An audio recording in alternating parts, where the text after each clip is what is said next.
أعوذ بالله من الشيطان الرجيم. بسم الله الرحمن الرحيم. بناوي خداي بخشن دو مهربان. سورة أنزلناها وفرضناها وأنزلنا فيها آيات بينات لعلكم تذكرون. أما سورتێکی گرنگە ئێمە دامان بەزاندووە، هەندێک شتمان تیا فەرز کردووە، چەندەها ئایەت و فەرمانیاشکرامان لە توێیدا دابەزاندووە بۆ ئەوەی یاداوەری وەربگرن و تێفکرن. الزانية والزاني فاجلدوا كل واحد منهما 100 جلدة ولا تأخذكم بهما رأفة في دين الله إن كنتم تؤمنون بالله واليوم الآخر وليشهد عذابهما طائفة من المؤمنين. صدقام چی لا هەر یەک لە ئافرەت و پیاوی زیناکەر بوەشێنن بەزەیی نەتانگرێت لە بەجێهێنانی فەرمانی خوادا بۆیان. ئەگەر ئێوە باوەڕتان بە خوددا و بە ڕۆژی دوایی هێناوە با دەستەیەکیش لە ئیمانداران ئامادەی سزاکەیان بن.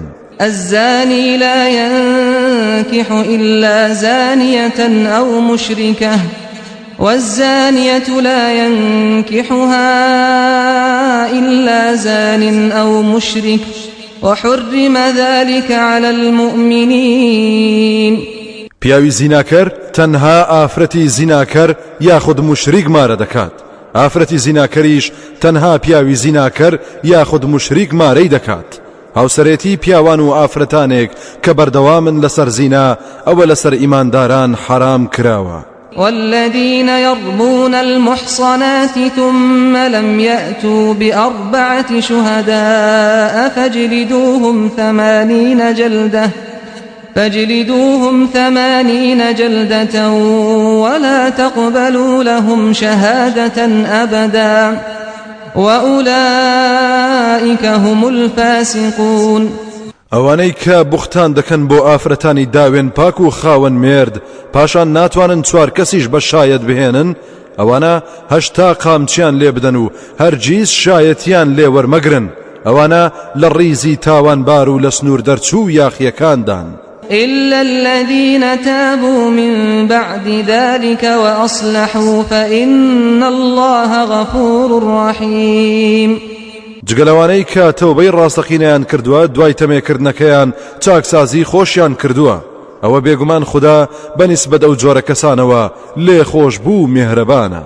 والذين يرمون أزواجهم ولم يكن لهم شهداء إلا أنفسهم فشهادة أحدهم 4 شهادات بالله إنه لمن الصادقين. ئەوانەی کە تۆمەتی زینا دەدەنە پاڵ هاوسەرەکانیان هیچ شایەتێکیشیان نییە جگەل لە خۆیان، شایەتی ئەو جۆرە کەسانە بەوە دەبێت کە 4 جار سوێن بە خوددا بخوات کە بێگومان لە ڕاستگۆیانە بە چاوی خۆی تاوانەکەی بینیوە. والخامسة أن لعنة الله عليه إن كان من الكاذبين. 5 جاریش بڵێت بەڕاستی نەفرینی خوای لەسرە ئەگەر بوختان چی بێت لە درۆزنان بێت. ويدرأ عنها العذاب أن تشهد 4 شهادات بالله إنه لمن الكاذبين. لەلایەکی تریشەوە سزا لەسەر ژنەکە لا دەبرێت کاتێک کە 4 جار سوێن بە خوددا بخوات کە مێردەکەی درۆ دەکات و بوختانی بۆ هەڵدەبەستێت. والخامسة أن غضب الله عليها إن كان من الصادقين. 5 جار ژنەکە دەڵێت کە خەشم و قینی خودای لەسرە ئەگەر مێردەکەی ڕاست بکات. ولولا فضل الله عليكم ورحمته وأن الله تواب حكيم. خۆ ئەگەر فەزڵ و بەهرەی خوددا و ڕەحمەت و میهرەبانی ئەو نەبێت لەسەرتان تووشی کێشەی زۆر دەبن. بەڕاستی خوددا تەوبە وەرگر و دانایە ئەگەر تەوبەی ڕاستەقینە بکەن. إن الذين جاءوا بالإفك عصبة منكم لا تحسبوه شرا لكم بل هو خير لكم لكل امرئ منهم ما اكتسب من الإثم والذي تولى كبره منهم له عذاب عظيم. لێرەوە قورئان دەربارەی ئەو بوختانە دەدوێت کە بۆ حەزرەتی عایشە لەلایەن دووڕوەکانەوە هەڵبەسترا. هەندێک لە ئیماندارانیش بێلێکدانەوە و تێفکران دانوتەوە بێگومان ئەوانەی بوختانەکەیان هەڵبەست دەستەیەک بوون لە خۆتان یاخود وا خۆیان نیشان دەدا کە لە خۆتانن. وا مەزانن کە ئەو بوختانە شەڕ و خراپ بوو بۆتان بەڵکو خێر بوو بۆتان تا ئیمانداران لە دووڕوەکان جیابێتەوە ئیماندارانی دڵپاک وریا ببنەوە. بێگومان تاوانی هەرکەس لەو بوختانچیانە لە گەردنی خۆیدایەتی ئەو کەسەش سەرۆک و گەورە و هەڵبەستی بوختانەکەیە سزایەکی سەخت و گەورە بۆی ئامادەیە. لولا إذ سمعتموه ظن المؤمنون والمؤمنات بأنفسهم خيرا وقالوا هذا إفك مبين. دەبوا هەرکە ئەو بوختانەتان بیست ئیمانداران لە پیاوان و لە ئافرەتان گومانەی چاچیان بە خۆیان ببوایە و دڵنیا بوونایە لە پاچی خۆیان و بیان وتایە ئەمە بوختانێکی ئاشکرایە و کاری ناڕەوای وا لە دایکی مسلمانان و لە هاوڵانی پێغەمبەر ناوەشێتەوە. لولا جاءوا عليه بأربعة شهداء فإذ لم يأتوا بالشهداء فأولئك عند الله هم الكاذبون. دەبوا بوختانچیەکان چوار شایەتیان بۆ سەلماندنی بوختانەکەیان بهێنایە کاتێک چوار شایەتیان نەهێنا ئەوە ئیتر دیارە ئەوانە لای خوداش لە ڕیزی درۆزنەکاندان. ولولا فضل الله عليكم ورحمته في الدنيا والآخرة لمسكم فيما أفضتم فيه عذاب عظيم.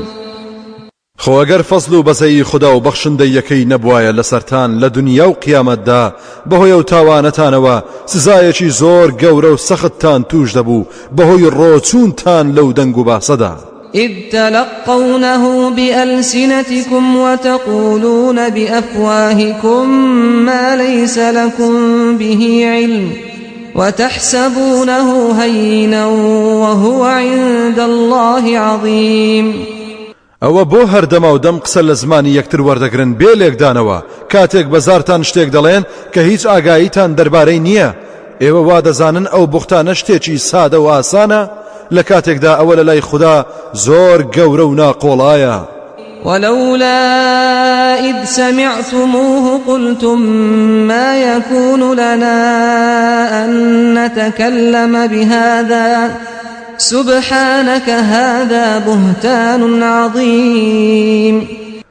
دەبوا کاتێک گوێتان لەو بوختانە بوو بتان وتایە ئێمە بۆمان نییە قسەی وا بکەین پاچی و بێگەردی بۆ خوددا ئاخر ئەمە بوختانێکی زۆر گەورە و ناقۆڵایە کەی ئەوە لە دایکی ئیمانداران دەوەشێتەوە. يعظكم الله أن تعودوا لمثله أبدا إن كنتم مؤمنين. خدا ئامۆژگاریتان دەکات کە نەکەن هەرگیز شتی ئاوا دووبارە بکەنەوە گەر ئێوە ئیماندارن. ويبين الله لكم الآيات والله عليم حكيم. خدا ئاەت و فەرمان و ڕێنموویەکانی ڕوون دەکاتەوە بۆتان تا یەکتر لەکەدار نەکەن بێگومان خدا زانا و دانایە. إن الذين يحبون أن تشيع الفاحشة في الذين آمنوا لهم عذاب أليم في الدنيا والآخرة والله يعلم وأنتم لا تعلمون. بەڕاستیەوانەی حەز دەکەن زینا و تاوان لەناو ئەوانەدا کە باوەڕیان هێناوە بڵاو ببێتەوە سزای پڕ ئێش و ئازار لەم جیهان و لەو جیهان بۆیان ئامادەیە و خدا خۆی چاک دەزانێت سەرنجامی زینا و شەڕواڵپیسی بەرەو کوێ دەچێت ئێوە نایزانن. ولولا فضل الله عليكم ورحمته وأن الله رؤوف رحيم. ئەگەر فەزل و میهرەبانی خودایی نەبوایە لەسەرتان بەو تۆمەت و بوختانەی کە هەڵبەسترا بۆ دایکی ئیمانداران تووشی بەڵایەکی سەخت دەبوون، بەڵام دڵنیابن کە بەڕاستی خوددا بە سۆز و میهرەبانە زوو تۆڵە ناسێنێت. يا أيها الذين آمنوا لا تتبعوا خطوات الشيطان ومن يتبع خطوات الشيطان فإنه يأمر بالفحشاء والمنكر ولولا فضل الله عليكم ورحمته ما زكى منكم من أحد أبدا ولكن الله يزكي من يشاء والله سميع عليم. ئەی ئەوانەی ئیمان و باوەڕتان هێناوە، شوێنی هەنگاو و نەخشە و پیلانەکانی شەیتان مەکەون. هەرکەس شوێنی هەنگاو و نەخشە و پیلانی شەیتان بکەوێت زەرەر دەکات، چونکە بەڕاستی شەیتان هەمیشە فەرمان بەکار و کردەوەی خراپ و گوناه و تاوان و ناشرینی دەکات. ئەگەر فەزل و میهرەبانی خوددا نەبوایە لەسەرتان ئەوە هەرگیز کەستان پاک و پوختە و ڕزگار نەدەبوون لە دەست بوختانچیەکان یاخود بەتەوبە پاک نەدەبوونەوە. بەڵام خوددا هەر کەسێکی بوێت و شایستە بێت پاک و پوختەی دەکات و لە گوناهەکانی دەبورێت. خودداش هەمیشە بیسەر و زانایە بەتەوبە و پەشیمانیتان و بەنیەتی دڵ و دەروونتان.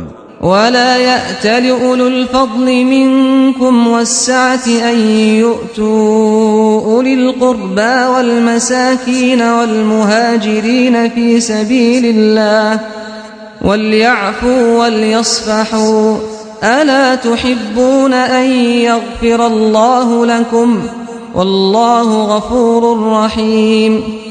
ئەوانەی کە خاوەنی سامان و بەخشندەین لە ئێوە با سوێن نەخۆن کە یارمەتی خزمان و هەژاران و کۆچبەران لە پێناوی خوادا نەدەن لەبەر ئەوەی بەشدار بوون لە وتنی بوختانەکەدا.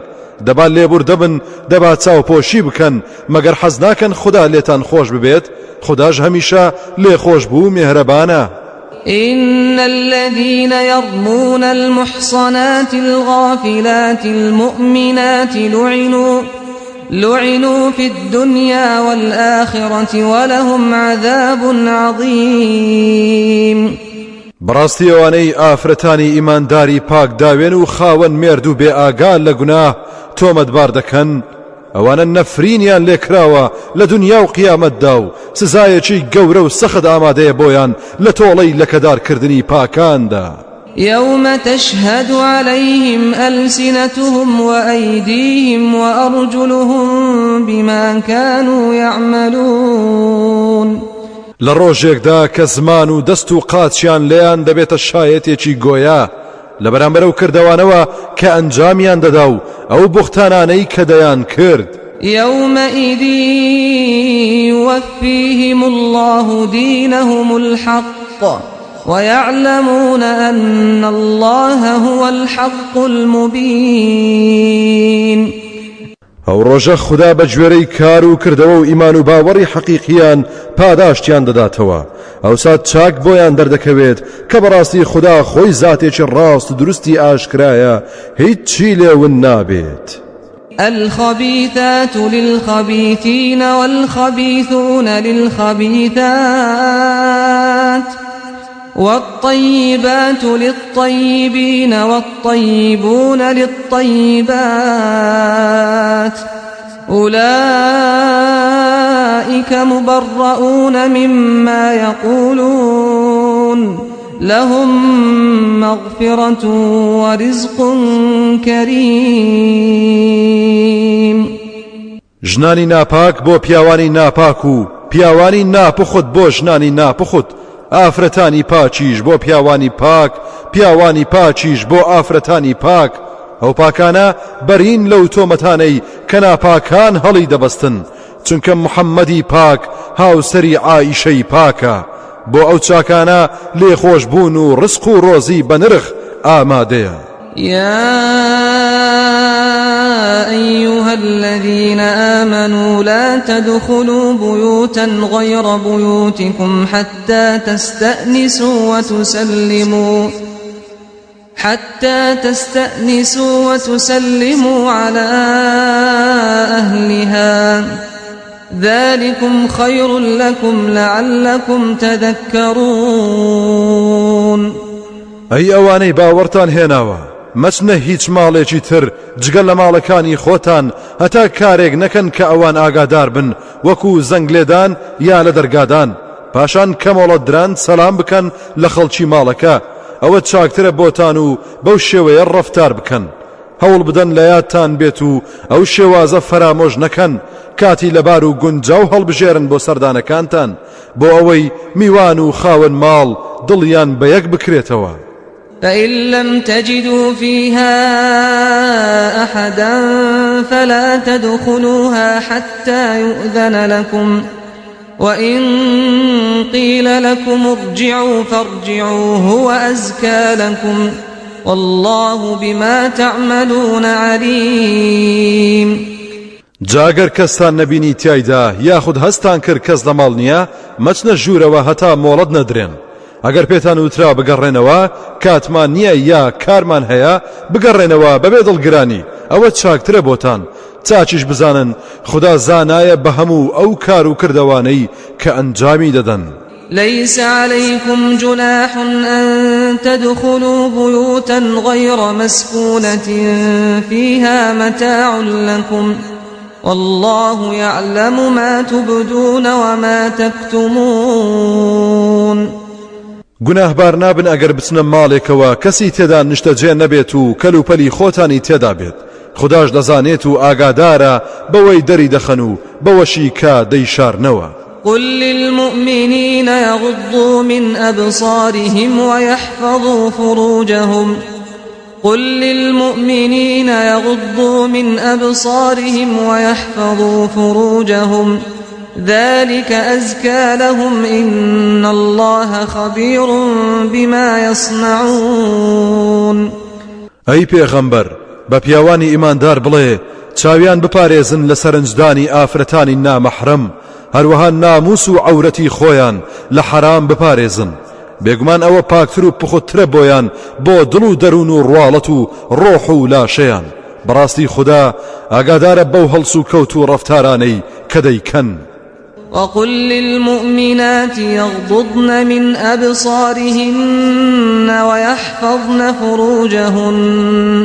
ويحفظن فروجهن ولا يبدين زينتهن إلا ما ظهر منها وليضربن بخمرهن على جيوبهن ولا يبدين زينتهن إلا لبعولتهن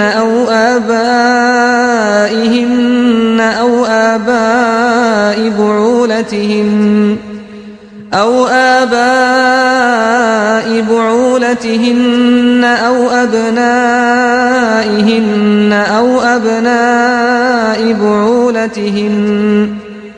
أو أبناء بعولتهن أو إخوانهن أو بني إخوانهن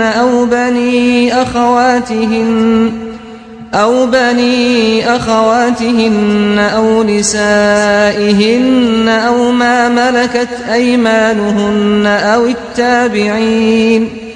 أو التابعين غير أولي الإربة من الرجال أو الطفل الذين لم يظهروا على عورات النساء ولا يضربن بأرجلهن ليعلم ما يخفين من زينتهن وتوبوا إلى الله جميعا أيها المؤمنون لعلكم تفلحون بافرتانی ئیمانداریش بڵێ چاویان بپارێزن لە تەماشای نامەحرەم داوێنی خۆیان بپارێزن لە گوناه و جوانی خۆیان دەرنەخەن جگە لەوەی کە دیارە وەک دەم و چاو و دەست با سەرپۆشەکانیان بدەن بەسەر سینە و ملیاندا و جوانی و زینەتی خۆیان دەرنەخەن بە تەواوی بۆ هاوسەرەکانیان نەبێت یا باوکی خۆیان یا باوکی مێردەکانیان یا کوڕی خۆیان یا کوڕی مێردەکانیان یا بۆ براکانی خۆیان یا برازاکانیان یا خوشکەزاکانیان یا ئافرەتێک کە پەیوەندیان هەیە پێکەوە یا ئەوانەشی کە کەنیزەچیانن کە لە بارودۆخی تایبەتدا هەبوون یان ئەوانەی کە لە ماڵەکانتاندا دەژین و پێویستیان بە ئافرەت نییە لەبەر پیری یا نەخۆشی هەتا دوایی، یاخودەوە منداڵانەی کە هێشتا شارەزایان لە ئافرەتان نییە و ئارەزووی جنسیان بۆ دروست نەبووە و نازانن باسی عەورات بکەن. نابێت ئافرەتانی ئیماندار قاچیان دەربخەن و پێیان بدەن بە زەویدا تا دەنجی خشڵ و پاوانەکانیان بێت و بزانرێت کە زینەتدار و خشڵدارن. کەواتە هەمووتان ئەی ئیمانداران بەرەو لای خوددا و بەدەستهێنانی ڕەزامەندی ئەو بگەڕێنەوە بۆ ئەوەی ڕزگار و سەرفراز بن. وأنكحوا الأيام منكم والصالحين من عبادكم وإمائكم إن يكونوا فقراء يغنهم الله من فضله والله واسع عليم. ژن بدەن بە پیاوانی بێژن و ئافرەتانی بێوەژن بدەن بە شوو، هەروەها ژن بدەن بە بەندە ساڵحەکانتان و کەنیزەکەکانیشتان بدەن بە شوو ئەگەر هەژاریش بن. ئەوە خوددا لە فەزڵ و بەخششی خۆی بەهرەوەریان دەکات. خدای گەورەش هەمیشە فراوانگیر و زانایە. وليستعفف الذين لا يجدون نكاحا حتى يغنيهم الله من فضله والذين يبتغون الكتاب مما ملكت أيمانكم فكاتبوهم إن علمتم فيهم خيرا وآتوهم مما لله الذي آتاكم ولا تكرهوا فتياتكم على البغاء إن أردنا تحصنا لتبتغوا عرض الحياة الدنيا ومن يكرههن فإن الله من بعد إكراههن غفور رحيم. دەباوانەی هاوسەریان دەست ناکەوێت هەوڵ بدەن داوێنی خۆیان پاک ڕابگرن هەتا خوددا لە فەزلی خۆی دەوڵەمەند و بێنیازیان دەکات. ئەو کەسانەشی کە دەیانەوێت خۆیان ڕزگار بکەن لە بەندەکانتان و خۆیان بکڕنەوە ئەوە ئێوە لەگەڵیاندا ڕێک بکەون و ڕێگەی ئازادیان بۆ ئاسان بکەن. ئەگەر خێرتان تێدا بەدی دەکردن و لەو ماڵ و سامانەی کە خوددا پێی بەخشیون بەشیان بدەن و بە زۆر کەنیزەکەکانتان هان مەدەن بۆ داوێن پیسی ئەگەر ئەوان پاک داوێنیان دەویست بۆ ئەوەی لەو ڕێگەت چەوتەوە ماڵ و سامانی ژیانی دنیا بەدەست بهێنن. دەبێت پیاوی ئازاد زیاتر پاک داوێنی مەبەست بێت.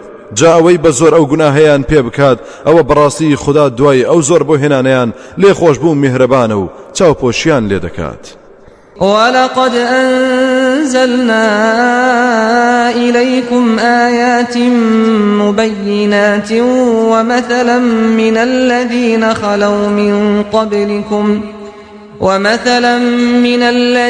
خلوا من قبلكم وموعظة للمتقين. سوێن بە خوددا بێگومان ئێمە چەندەها ئاەت و فەرمانی ئاشکرا و ڕوونمان بۆ دابەزاندون و هەروەها چەندەها نمونە و سەرگوزەشتەی ئەوانەی پێشخۆتان کە تێپەڕیان کردووە هاوڕێ لەگەڵ پند و ئامۆژگاری بۆ خوددا ناس و پارێزکاران. الله نور السماوات والأرض مثل نوره كمشكاة فيها المصباح في زجاجة الزجاجة كأنها كوكب دري يوقد من شجرة مباركة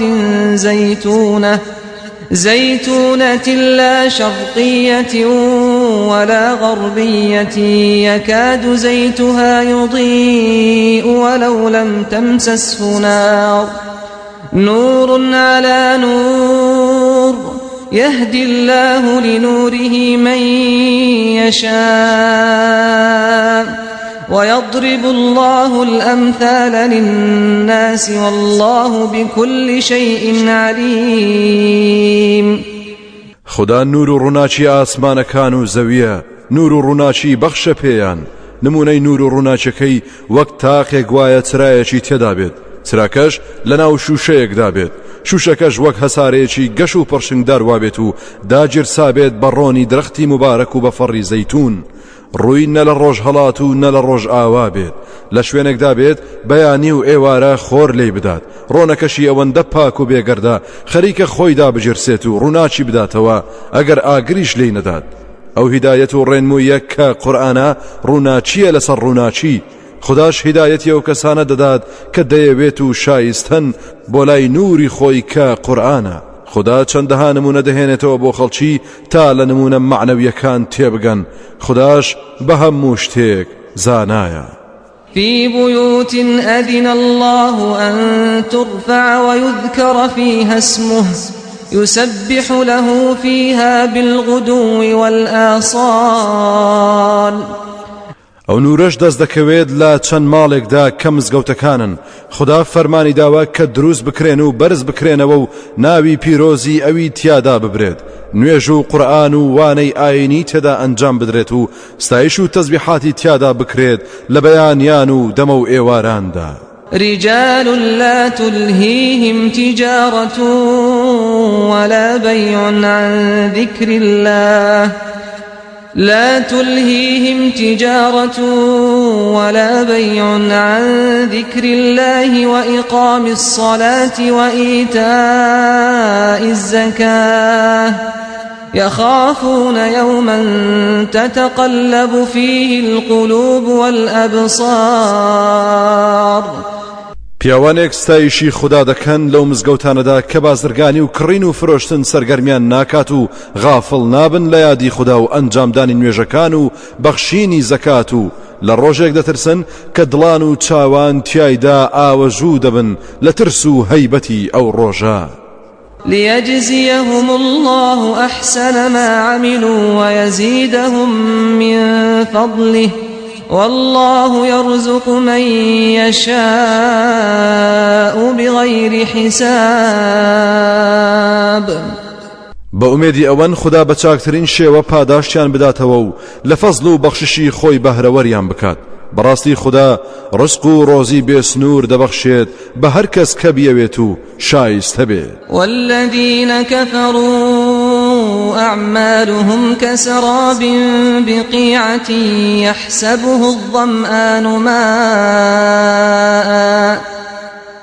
حتى إذا جاءه لم يجده شيئا ووجد الله عنده فوفاه حسابه والله سريع الحساب. ئەوانەی کە ڕێبازی کوفریان گرتۆتە بەر کردەوەکانیان وەک تراویل کە و سەرابێک وایە لە بیابانێکدا بریسکە بداتەوە کەسێکی تین و وابزانت ئاوە بەتاڵوکە بۆی بچێت هەتا کاتێک گەیشتە لای دەبینێت هیچ نییە. ئەوسا کاتێک بەخۆی دەزانێت ژیانی کۆتایە و قیامەت بەرپا بووە. خداش ئامادەیە لە لایدا بە گوێرەی کردەوەی محاسەبەی دەکات و لێی دەپرسێتەوە. خداش بە خێرایی لێپرسینەوە ئەنجام دەدات. أو كظلمات في بحر لج يغشاه موج من فوقه سحاب ظلمات بعضها فوق بعض إذا أخرج يده لم يكد يراها ومن لم يجعل الله له نورا فما له من نور. یاخود کردەوەیان وەک چەندەها تاریکایی وایە کە لە ناو دەریایەکی قوڵدا شەپۆڵ لەسەر شەپۆڵ بدات بەسەریدا لەسەروشیەوە هەورێکی تاریک دایگرت بێت تاریکاییەکان چین چین لەسەر یەک نیشت بن کاتێک کە دەستی دەربهێنێت خەریکە دەستی خۆی نەبینێت لەبەر تاریکی بێگومان ئەوەی خدا نوری پێ نەبەخشێت هەرگیز نوری دەست ناکەوێت.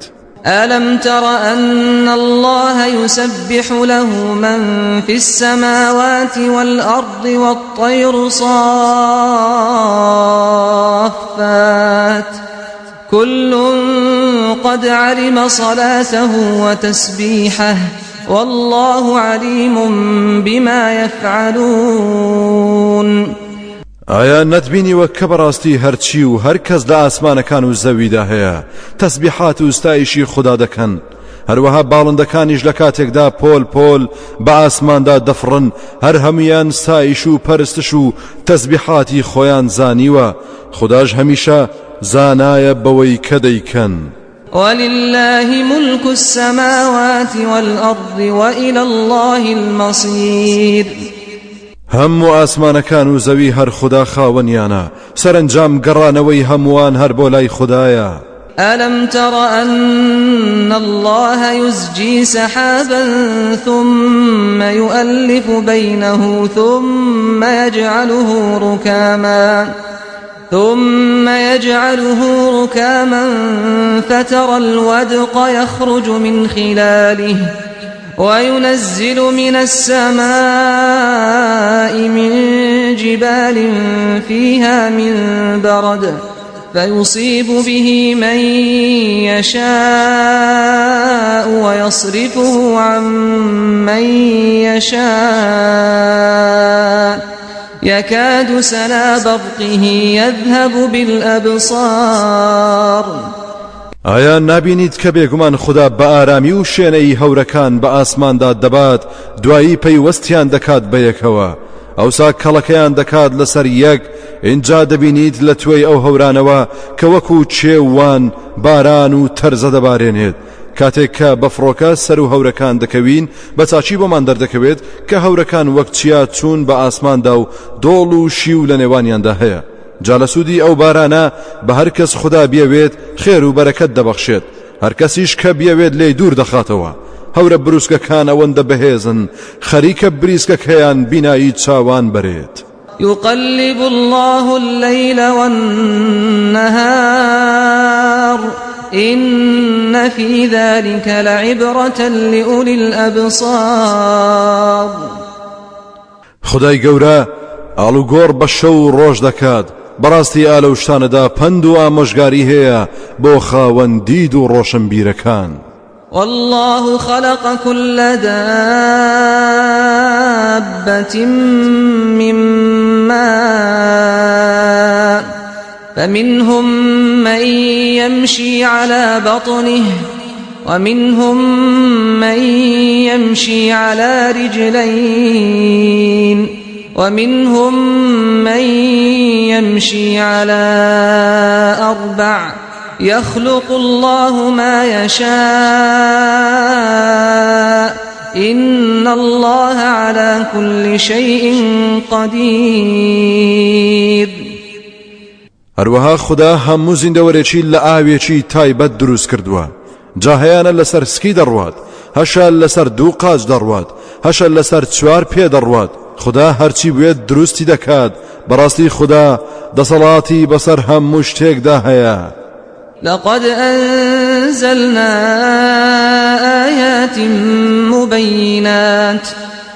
لقد أنزلنا آيات مبينات والله يهدي من يشاء إلى صراط مستقيم. سوێن بە خوددا بێگومان ئێمە چەندەها بەڵگەی ڕوون و ئاشکرامان دابەزاندووە و خوددا هیدایەتی هەر کەسێک کە ویستی لەسەر بێت و خۆشی بیەوێت دەدات بۆ ڕێگە و ڕێبازی ڕاست و دروست. ويقولون آمنا بالله وبالرسول وأطعنا ثم يتولى فريق منهم من بعد ذلك وما أولئك بالمؤمنين.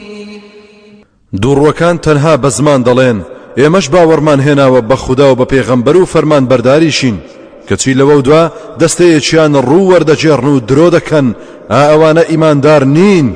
وإذا دعوا إلى الله ورسوله ليحكم بينهم إذا فريق منهم معرضون. ئەوانە کاتێک بانگ دەکرێن بۆ لای بەرنامەی خوددا و پێغەمبەرەکەی تا فەرمان ڕەوابێت لە نێوانیاندا خێرا دەستەیەکیان پشت هەڵدەکەن و ناڕەزایی دەردەبڕن. وإن يكن لهم الحق يأتوا إليه مذعنين. خۆ ئەگەر شەرع حەقەکە بەوان بدات ئەوە بە ملکەچی و فەرمان بەرداریەوە دێن بۆ لای. أفي قلوبهم مرض أم ارتابوا أم يخافون أن يحيف الله عليهم ورسوله بل أولئك هم الظالمون. ئایا ئەوانە لە دڵەکانیاندا نەخۆشی کوفر و خوددا نەناسی هەیە یان گومانیان هەیە لە دادپەروەری پێغەمبەر و قورئان یاخود دەترسن لەوەی کە خوددا و پێغەمبەری ستەمیان لێ بکات نەخێوانیە ئەوانە هەر خۆیان ستەمکارن چاویان بە حەق هەڵنایەت إنما كان قول المؤمنين إذا دعوا إلى الله ورسوله ليحكم بينهم أن يقولوا سمعنا وأطعنا وأولئك هم المفلحون بەڵام گفتاری ئیمانداران کاتێک بانگ دەکرێن بۆ لای خوددا و پێغەمبەرەکەی تا فەرمان ڕەوایی بکات لە نێوانیاندا تەنها ئەوەیە کە دەڵێن بیستمان و گوێڕایەڵین بۆ هەموو فەرمانێکی شەرع هەر ئەوانەشن سەرفراز و سەرکەوتوو ومن يطع الله ورسوله ويخشى الله ويتقه فأولئك هم الفائزون جاوەی فەرمان بەرداری خوددا و پێغەمبەرەکەی بکات و لە خوددا بترسێت و لەسەر پێچی و نافەرمانی خۆی بپارێزێت جا ئەوانە سەرفراز و بە ئاوات گەیشتون وأقسموا بالله جهد أيمانهم لئن أمرتهم ليخرجن قل لا تقسموا طاعة معروفة إن الله خبير بما تعملون دوڕوەکان سوێندی گەورە بە خوددا دەخۆن ئەگەر فەرمانیان پێ بدەیت کە دەرچن بۆ خەبات و جیهاد دەردەچن و ئامادەن پێیان بڵێ سوێند مەخۆن ملکەچی ئێوە زانراوە و دیارە هەموو کات کردار و گفتارتان جیایە بەڕاستی خوددا ئاگایە بەو کار و کردەوانەی کە ئەنجامی دەدەن قل أطيعوا الله وأطيعوا الرسول فإن تولوا فإنما عليه ما حمل وعليكم ما حملتم وإن تطيعوه تهتدوا وما على الرسول إلا البلاغ المبين پێیان بڵێ فەرمان بەرداری خوددا و فەرمان بەرداری پێغەمبەر بن خۆ ئەگەر پشتیان هەڵکرد ئەوە ئەو تەنها گەیاندنی پەیامی خودای لەسەرشانە ئێوەش سەرپێچی و یاخی بوونەکەتان لەسەرتان دەکەوێت خۆ ئەگەر فەرمان بەرداری بن و گوێڕایەڵ و ملکەج بن بەڕاستی ئەوە هیدایەت وەردەگرن دڵنیاش بن کە ئەرچی سەرشانی پێغەمبەر تەنها گەیاندنێکی ڕوون و ئاشکرایە و هیچی تر نییە وعد الله الذين آمنوا منكم وعملوا الصالحات ليستخلفنهم في الأرض كما استخلف الذين من قبلهم وليمكنن لهم دينهم الذي ارتضى لهم وليبدلنهم من بعد خوفهم أمنا يعبدونني لا يشركون بي شيئا ومن كفر بعد ذلك فأولئك هم الفاسقون خدا بەڵێنی دڵنیا بەخش و تەواوی داوە بەوانەی باوەڕیان هێناوە لە ئێوە و کار و کردەوە چاکەکانیان ئەنجام داوە بەڕاستی لە ئایندەیەکی نزیکدا جێنشین و پایەداریان دەکات لە وڵاتدا هەروەک چۆن ئیماندارانی پێش ئەمانی جێنشین کردووە و ئەو دین و ئاینەیان بۆ دەچەسپێنێت خدا خۆی پێ ڕازیە هەروەها ترس و بیمیان بۆ دەگۆڕێت بە ئارامی و هێمنی ئەو کاتە ئیتر بە تەواوی هەر من دەپەرستن و هەرگیز هیچ جۆرە هاوڵ و شەریکێکم بۆ بڕیار نادەن ئەوسا ئەوەی دوای ئەو پایەداریە بێباوەڕ بێت ئەو جۆرە کەسانە هەر تاوانبار و لە سنوور دەرچوون وأقيموا الصلاة وآتوا الزكاة وأطيعوا الرسول لعلكم ترحمون ئەی ئیمانداران نوێژەکانتان لە کاتی خۆیدا بە چاچی ئەنجام بدەن و زەکاتی ماڵەکانتان بدەن و فەرمان بەرداری پێغەمبەریش بکەن بەڵکو ڕەحمتان پێ بکرێت لا تحسبن الذين كفروا معجزين في الأرض لا تحسبن الذين كفروا معجزين في الأرض ومأواهم النار ولبئس المصير ومەزانە ئەوانەی کە بێ باوەڕ و خوددا نەناز بوون لە دەست سزا و تۆڵەی خوددا لەسەر زەوی ڕزگاریان دەبێت ئەوانە لە قیامەتدا شوێنیان ئاگری دۆزەخە ئای چ سەرنجامێکی خراپە. يا أيها الذين آمنوا ليستأذنكم الذين ملكت أيمانكم والذين لم يبلغوا الحلم منكم 3 مرات من قبل صلاة الفجر وحين تضعون ثيابكم من الظهيرة ومن بعد صلاة العشاء 3 عورات لكم ليس عليكم ولا عليهم جناح بعدهن طوافون عليكم بعضكم على بعض كذلك يبين الله لكم الآيات والله عليم حكيم. ئەیەوانەی باوەڕتان هێناوە با بەندە و ئەو منداڵانەتان کە هێشتا نەگەیشتونەتە تەمەنی هەرزەکاری لە 3 کاتدا فێری ئەوە بکرێن مۆڵەت بخوازن لە سەردانی ژووری نووستنی ژن و مێردا پێش نوێژی بەیانی کاتی نیوەڕۆ کە پۆشاکتان دادەنێن بۆ حەوانەوە لە دوای نوێژی خەوتنان 3 کاتە کە لەوانەیە عەورەتی ئێوەی تێدا دەربکەوێت با کەسی تر نەتان بینێت لە دوای ئەو 3 کاتە قەی ناکات بۆ ئێوەش و ئەوانیش کە بگەڕێن بەناو یەکدا و بچن بۆ لای یەکتر. ئابۆ شێوەیە خوددا ئاەتەکانی خۆیتان بۆ ڕوون دەکاتەوە تا تووشی کێشەی دەرونی نەبن. خودداش هەمیشە زانا و دانایە بەوەی کە دەبێتە مایەی خێر و خۆشیتان. وإذا بلغ الأطفال منكم الحلم فليستأذنوا كما استأذن الذين من قبلهم كذلك يبين الله لكم آياته والله عليم حكيم. هەر کاتێک منداڵەکانتان بالغ بوون با ئەوانیش مۆڵەت بخوازن وەکو چۆن کەسانی پێش ئەمان مۆڵەتیان خواستووە لە کاتی هاتو چۆکردنی ژووری دایک و باوکدا. ئابۆ شێوەیە خوددا ئاەتەکانی خۆیتان بۆ ڕوون دەکاتەوە و خوددا زانا و دانایە بە بەرژەوەندیەکانتان. والقواعد من النساء اللاتي لا يرجون نكاحا فليس عليهن جناح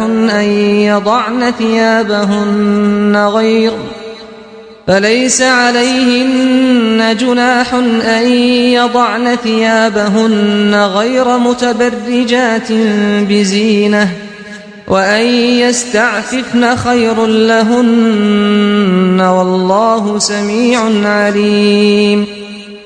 ئەو ئافرەتە پیر و پەککەوتانەی کە بەتەمای شوکردن نین قەی ناکات ئەگەر هەندێک لە پۆشاچیان دابنێن لە کاتێکدا جوانی خۆیان دەرنەخەن خۆ ئەگەر پۆشتە بن ئەوە چاکترە بۆیان خودداش بیسەر و زانایە بە نیەت و خەتەرە و خەیاڵی دڵەکان. ليس على الأعمى حرج ولا على الأعرج حرج ولا على المريض حرج ولا على أنفسكم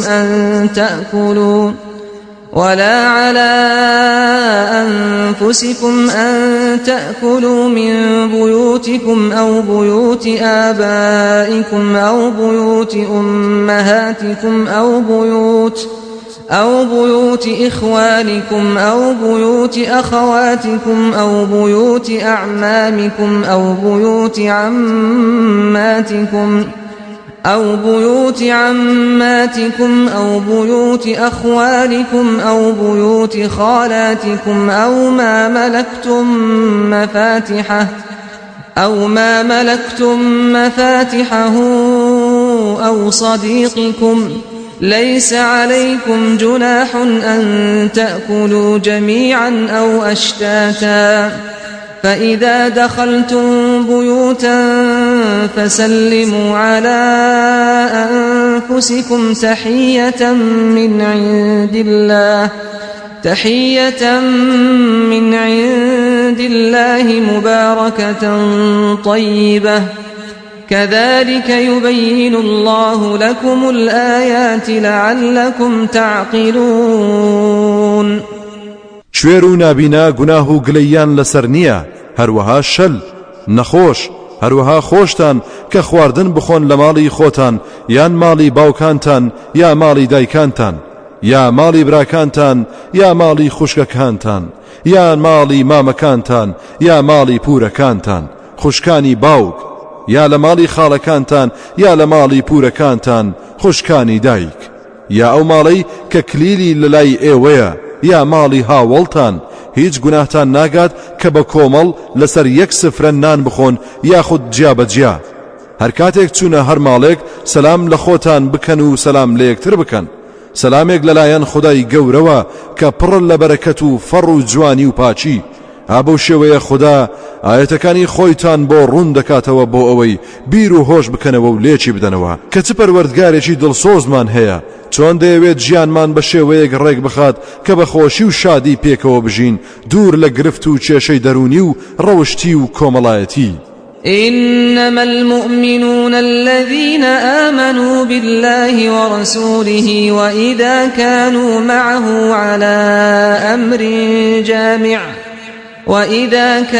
معه على أمر جامع لم يذهبوا حتى يستأذنوه إن الذين يستأذنونك أولئك الذين يؤمنون بالله ورسوله فإذا استأذنوك لبعض شأنهم فأذن لمن شئت منهم واستغفر لهم الله إن الله غفور رحيم بەڕاستی ئیمانداران ئەوانن کە باوەڕیان هێناوە بە خودا و بە پێغەمبەرەکەی و هەر کاتێک کۆ دەبنەوە لە خزمەتیدا بۆ کارێکی گرنگ و پێویست کە هاوکاری دەوێت ناڕۆن و خۆیان نادزنەوە هەتا مۆڵەت نەخوازن بەڕاستی ئەوانەی کە مۆڵەتت لێ دەخوازن هەرەو کەسانن کە باوەڕیان بە خودا و پێغەمبەرەکەی هەیە هەر کاتێک بۆ کارێکی تایبەتی خۆیان داوای مۆڵەتیان لێ کردیت ئەوە مۆڵەتی ئەوانە بدە کە دەتەوێت و داوای لێخۆشبوونیشیان لە خوددا بۆ بکە بەڕاستی خوددا لێخۆشبوو میهرەبانە لا تجعلوا دعاء الرسول بينكم كدعاء بعضكم بعضا قد يعلم الله الذين يتسللون منكم لواذا فليحذر الذين يخالفون عن أمره أن تصيبهم فتنة أو يصيبهم عذاب أليم ئەی یاوەران نەکەن بانجی پێغەمبەر بکەن وەک ئەوەی خۆتان لە نێوان یەکتردا بانجی یەک دەکەن چونکە دەبێت قەدری پێغەمبەری خوددا تایبەتی بێت بێگومان خوددا دەزانێت بەوانەی کە خۆیان پەنهان دەکەن و خۆ دەدەستنەوە لە کار و فرمان دەباوانەی کە سەرپێچی لە فەرمانی دەکەن بترسن لەوەی کە تووشی تاقیکردنەوەیەکی سەخت یا تووشی سزایەکی بە ئێش ببن ألا إن لله ما في السماوات والأرض قد يعلم ما